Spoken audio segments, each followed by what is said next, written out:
Round 3 of the Women's FIDE Candidates 2026, and the race for the title is razor tight. BBSAHRA Asobiwahva and Kateryna Lagno share the lead on 2 points, with 5 players breathing down their necks just half a point back. Today's round features 2 decisive results from 4 games, and the headline story is Lagno delivering a masterclass with the black pieces against Zhongyi. Let's dive straight in. Zhongyi, the former women's world champion from China, is known for her precise positional style and deep opening preparation. Kateryna Lagno, the Ukrainian-born Russian Grandmaster, is an aggressive, resourceful fighter who excels in complex middle games. With both players needing points early to stay in contention, this was a high-stakes encounter where Lagno, despite playing black, came in with fighting intentions. The Italian game has seen a massive revival at the top level over the past decade, favored by players like Magnus Carlsen and Fabiano Caruana for its rich strategic complexity. The classical variation with bishop to c5 leads to rich, double-edged positions where both sides fight for central control. The Laburdinized line with c3 and d4 is white's most ambitious approach, aiming for a strong pawn center while challenging black's bishop early. The game opens with e4, the most popular first move at the top level, immediately staking a claim in the center and opening lines for the bishop and queen. Lagno responds symmetrically with e5, the classical reply that has been played for centuries. Black immediately contests the center and signals her intention to fight for equality from the very first move. Knight to f3 develops with tempo, attacking the e5 pawn immediately. This is the most principled response, putting pressure on black right away and developing a piece toward the center. And Lagno defends the e5 pawn with knight to c6, the most natural and time-tested reply. This develops a piece and keeps all major options open. The game can now branch into the Italian, the Spanish, or the 4 knights. Bishop to c4, and now we know it's the Italian game. Tan aims the bishop at the vulnerable f7 pawn, eyeing long-term pressure on black's kingside. This was one of the oldest openings in chess, but modern engines have breathed new life into it. Black mirrors with bishop to c5, the classical Italian setup. Lagno develops symmetrically, placing her own bishop on a strong diagonal and eyeing the f2 pawn. This leads directly into the Laburdinized territory. Tan plays c3, the cornerstone of the Laburdinized system. This prepares d4 to challenge black's bishop and build a big pawn center. The idea is straightforward, but requires precise handling to avoid giving black easy counterplay. Lagno chooses d6, solidifying her e5 pawn and preparing to keep the bishop on c5 rather than retreat it. This is a slower, more solid approach compared to the immediate d5 break, and it gives the position a somewhat giuoco pianissimo flavor. White pushes d4 as planned, directly challenging black's bishop and opening the center. Tan is following a well-trodden theoretical path, aiming to gain space and activity. Black captures on d4, exchanging pawns and opening the e-file. This relieves some central tension, but also gives white a passed pawn structure potential after recapture. Tan recaptures with the c-pawn, restoring the pawn structure and now threatening to win the bishop on c5. The d4 pawn is well supported and gives white a space advantage in the center. The bishop retreats to b6, a well-known theoretical square where it remains active and out of danger. From b6, the bishop keeps pressure on the f2 pawn and stays connected to the queen side. Knight to c3 develops naturally, supporting the d4 pawn and completing white's minor piece development. Tan is following classical principles, piece development before committing to a plan. Lagno brings the kingside knight to f6, developing toward the center and preparing to castle short.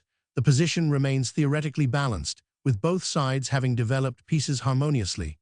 An interesting choice, Tan places the queen on d3, connecting the rooks and supporting the d4 pawn while keeping options open for queenside castling. This is the Laburdinized variation's distinctive setup. Lagno castles kingside, tucking the king away safely. Black's position is solid and well coordinated, with the bishop on b6 and knight on c6 both actively placed. White pins the knight on f6 with bishop to g5, adding pressure to the center and potentially doubling black's pawns if the bishop captures on f6. This is a common idea in the Italian, creating immediate tension. Black challenges the bishop immediately with h6, refusing to allow the pin to linger. This is the principled response, though it does slightly weaken the kingside pawn structure. Rather than exchanging, Tan retreats the bishop to h4. Maintaining the pin on the f6 knight, white keeps the tension and waits to see how black will handle the pressure. A sharp resource from Lagno, knight jumps to b4, threatening the queen on d3 and also eyeing the c2 pawn. This is an active counterattacking move that forces white to react. Tan retreats the queen to d2, stepping out of the knight's attack. The queen is slightly awkwardly placed here but connects the rooks and keeps the position together. Lagno strikes in the center with d5, challenging white's pawn structure and opening lines for her pieces. This is a thematic break that gains space and activates black's bishops. White captures on d5, accepting the pawn and opening the e-file. The position becomes more fluid now, with pawns exchanged in the center. Black activates the rook with a check to e8, forcing white's king to move. This is a powerful intermediate move that gains a tempo while developing the rook to a strong central file. The king steps to f1. White cannot castle and must move the king manually. This is an uncomfortable necessity, as the king on f1 will be vulnerable to attacks on the kingside later. Lagno plays c6, challenging the advanced d5 pawn. Black methodically dismantles white's pawn structure and creates targets to attack. Tan captures on c6, advancing the pawn further into black's territory. This opens lines on the queen side, but also leaves the pawn somewhat vulnerable. Black recaptures with the b-pawn, maintaining a solid structure. The c6 pawn is now a potential target, but black has good compensation with active pieces. White brings the rook to d1, activating it on the open d-file and supporting the d4 pawn. This is a logical developing move, centralizing the rook. Lagno plays the bishop to a6, a wonderful move that attacks white's bishop on c4 and forces an exchange. Notice how black is systematically trading off white's active pieces. White captures the bishop. There's no good way to avoid the exchange after this trade. White loses the powerful bishop that had been eyeing f7 for the entire game. Lagno recaptures with the knight, and this is flagged as a mistake by Stockfish. The eval was already slightly favoring black, but this move allows white some counterplay. The engine's concern is that the knight on a6 is slightly offside and takes several moves to return to the game. Black's advantage is maintained, but the execution could have been cleaner. Tan launches a kingside pawn advance with g4, immediately trying to push back black's pieces and generate attacking chances. This is an ambitious, practical decision by white. The knight retreats to c7. Stockfish marks this as imprecise. The knight was already somewhat offside on a6, and now it retreats to c7 rather than finding a more active path. Black's advantage is real, but Lagno is not maximizing it yet. White brings the rook to g1, supporting the g4 pawn and preparing to advance further with g5. Tan is committing fully to the kingside attack. The knight hops to d5, a powerful central outpost. However, the engine considers this imprecise as well. The knight on d5 is actually quite well placed, but black misses a sharper continuation that would increase the advantage more quickly. White advances g5, pushing black's knight and gaining kingside space. Tan is pressing forward, trying to create real threats on the kingside. The knight retreats to h5 under the pawn's pressure. Stockfish notes this as another imprecision. Black continues to reorganize rather than strike decisively. The position remains better for black, but white is given opportunities to complicate. And here is the critical turning point. Tan plays rook to g4, and Stockfish evaluates this as a serious mistake, swinging the evaluation from roughly +1 to -1.8 in black's favor. The rook on g4 is actually misplaced, exposed, and will become a target. White needed a different approach entirely to maintain any hope of equality. Lagno brings the queen to d7, improving her coordination. However, Stockfish suggests this is not the sharpest response. Black misses a chance to immediately exploit the misplaced rook on g4 with a more forcing continuation.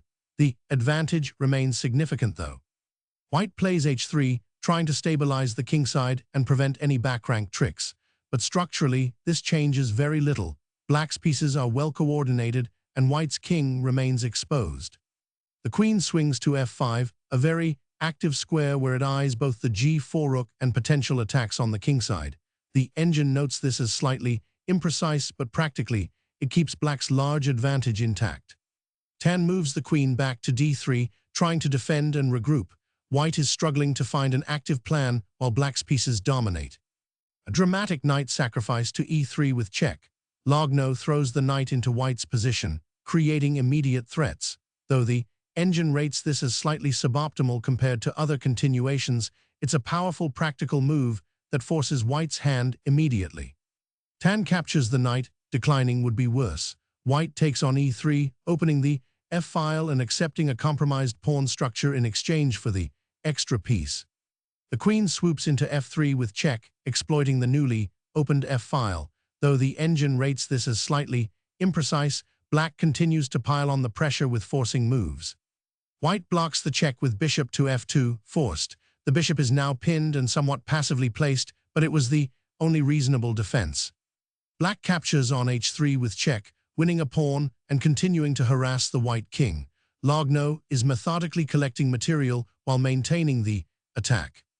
The rook steps back to g2, trying to shield the king and connect with the bishop on f2.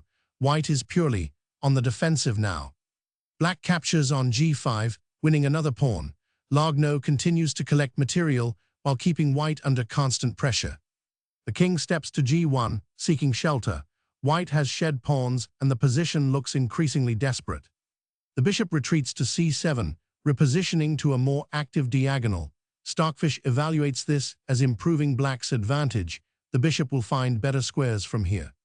White centralizes the knight to e4, finding the most active available square and creating some defensive stability. This is white's best practical try. Black plays f6, opening the position further and challenging white's knight. Lagno is not in a rush, improving her position methodically. White activates the other rook to c1, seeking counterplay on the c-file. Tan is looking for any way to create complications. Lagno tucks the king away to h8, a prophylactic move ensuring the king is safe from any backrank tricks. Black is in no rush with a large material and positional advantage. The knight hops to c5, a more active square where it attacks the b7 pawn and creates some threats. White is doing everything possible to stay active. Both rooks are now centralized on the d-file. Lagno connects her pieces beautifully, bringing maximum pressure to bear on white's position. Tan moves the queen to b3, and Stockfish identifies this as a significant error. The evaluation swings further in black's favor. The queen is poorly placed here and loses precious time. The rook lifts to e7, a very strong move that improves black's rook activity dramatically. Stockfish notes this as an imprecision, however. There were sharper continuations available to increase the advantage even further. White sends the knight to a6, a desperate-looking outpost that also threatens to come back via b8 or c7. Tan is searching for any form of counterplay. The queen returns to f3, a powerful central square where it eyes both the f2 bishop and the kingside. Stockfish notes this as slightly inaccurate compared to the most incisive options. The knight jumps to b4, and this is flagged as a mistake by the engine. Stockfish evaluates this as costing significant ground, with the evaluation swinging nearly 2 pawns further in black's favor. The knight is poorly placed on b4 with no clear purpose. Black's rook swings to d6, a very active square. Though the engine marks this as imprecise, it creates immediate threats and demonstrates black's dominant piece activity throughout the board. Tan pushes d5, a desperate attempt to create a passed pawn and generate counterplay. White is looking for any way to complicate the position. Black calmly captures on d5. The extra material advantage is growing, and white's counterplay is insufficient. The knight lunges to c6, forking the rooks on e7 and d6. Tan finds a tactical resource and creates real problems for black. Lagno moves the rook to f7, and this is highlighted as a significant imprecision. The engine swings 3 pawns back toward equality, suggesting black missed a much stronger continuation here. Tan's tactical trick worked to some extent. White centralizes the knight to d4, a powerful square where it supports multiple plans. Tan has managed to stabilize somewhat from the tactical skirmish. And here black plays queen to e4, and the engine now swings dramatically. White goes from -0.7 all the way to +2.3. This appears to be a significant blunder by Lagno, allowing white back into the game.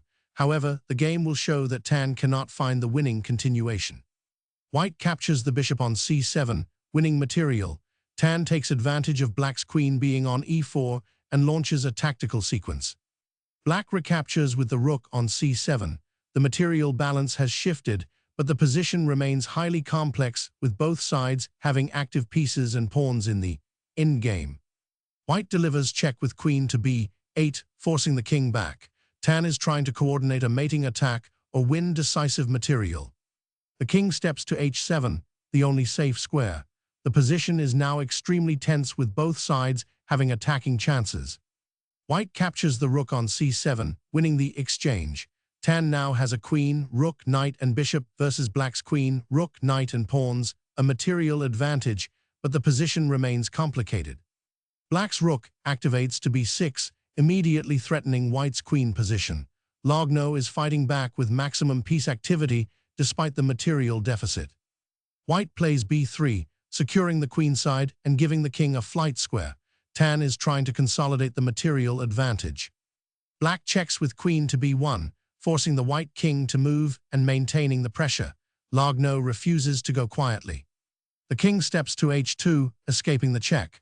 White still holds the material advantage but must be careful with the exposed king. And now Lagno plays f5, and this is perhaps the most dramatic moment of the in-game. The evaluation swings a staggering 7 points in black's favor, from plus 4.5 to minus 2.6. Black's passed pawn on f5, combined with the active queen and knight on h5, suddenly creates overwhelming counterplay. White had a winning position, and now it's slipping away. Tan plays queen to f7, and this is immediately identified as a major mistake. The evaluation collapses from plus 4.5 to just plus 1.0. White had many winning options, but chooses the wrong one, allowing black to reorganize and activate the passed pawns. The rook comes to f6, defending the king and attacking the queen simultaneously. Lagno has found the correct response, and suddenly black's position is very dangerous again. White captures on d5, winning a pawn, but this is a catastrophic mistake. The evaluation swings over 5 pawns from plus 1 to minus 4.5. Tan grabs the pawn while completely missing black's devastating tactical response. Knight to f4, a thunderbolt. The knight forks the queen on d5 and threatens mate. Stockfish's evaluation rockets nearly 9 pawns in black's favor in a single move. This knight sacrifice changes everything. White captures the knight, forced, declining is even worse. But now black's g-pawn is ready to advance and the white king is completely exposed. The rook delivers a crushing check on h6, driving the white king into the open. Black's attack is now unstoppable. The king is forced to g3, stepping into the firing line. White has no good options. The king is being chased across the board. Black checks with queen to d3, maintaining the relentless pressure. Lagno is coordinating queen and rook perfectly to keep the white king on the run. Tan interposes with queen to f3, blocking the check. White is desperately trying to swap queens and reach an endgame. Black advances g4, threatening to promote and also attacking the f3 queen. The g-pawn is a monster. Lagno's passed pawns are now running. White plays rook to h2, trying to control the h-file and slow black's attack, but it's too late to stop the avalanche. Black captures on f3, winning the queen. The g-pawn advances and queen falls. White is down heavily in material now. White exchanges the rook for the h-pawn with a check. Tan tries to simplify and reach a technical endgame, but the material deficit is too large. Black recaptures with the g-pawn. White has now shed enormous material, a rook and queen versus black's dangerous queenside pawn mass. The knight captures on f3, eliminating the dangerous passed pawn, but the resulting endgame is still very difficult for white. Black advances the a-pawn to a6, creating a second passed pawn on the queenside. Lagno is building an unstoppable pawn machine. White plays bishop to d4, trying to set up a blockade against black's pawns. Tan is fighting on, looking for any drawing resource. The queen moves to c2, threatening the a-pawn and keeping constant pressure on white's position. Black continues to coordinate queen and pawns efficiently.